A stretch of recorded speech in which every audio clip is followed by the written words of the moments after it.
Welcome back 40 day strategy in physics sprint. तो आज हम कवर करने वाले हैं म्यूचुअल इंडक्टेंस को। आज ध्यान से पढ़ते हैं क्या लिखा है। The phenomena by which an induced EMF is produced in one coil due to a change in strength of current flowing through another coil. क्या कह रहे हैं कि एक कॉइल में मुझे ईएमएफ मिलेगा, ये तब मिलेगा मैं जब दूसरी कॉइल में फ्लो कर रही करंट में चेंज करूं। यानी चेंज करो एक कॉइल में और रिजल्ट प्रोड्यूस होगा दूसरी कॉइल में। इसी बात को क्या बोलते हैं? Mutual inductance. क्या बात समझ में? देखो यहाँ पे करंट I1 फ्लो कर रहा है। अगर इस I1 करंट को मैं वैरी कर दूं तो इसकी वजह से यहाँ पे फील्ड लाइंस वैरी करेगी तो फ्लक्स वैरी करेगा। फ्लक्स वैरी करता है तो क्या बनता है? ईएमएफ बनता है, और ईएमएफ बनेगा तो फिर करंट भी आ जाएगी अगर सर्किट क्लोज है तो। यानी यहाँ का फ्लक्स इस पर डिपेंड कर रहा है, करंट पे डिपेंड कर रहा है। देखो flux is directly proportional to the I1। दिख रहा है सबको? प्रोपोर्शनल का सिंबल हटा है। I2 is equal to M into I1। Get it? M क्या है? Mutual inductance. अब अगर मुझे ईएमएफ चेक करना हो कितना बनेगा तो EMF is equal to minus d∅dt।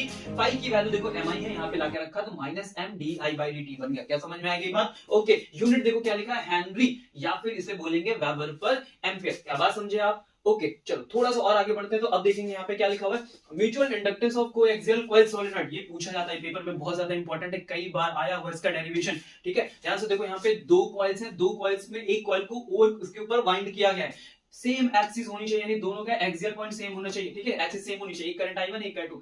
इसकी वजह से इसका इंडक्शन निकाल लो, पहली वजह से दूसरे का निकाल लो, दोनों के रिजल्ट आपस में इक्वल मिलते हैं। चाहे 1 से 2 का निकालो, चाहे 2 से 1 का निकालो, आंसर दोनों का सेम आता है। क्या आता है? Mu naught n1 n2 a into l। क्या बात समझ में आई? a into l। अगर n1 n2 को कैपिटल में कन्वर्ट कर दो तो mu naught n1 n2 upon में l। क्यों? क्योंकि ये रिलेशन होता है। क्या बात समझ में आ गई? इसको बोर्ड के लिए सेव कर लो, याद कर लो।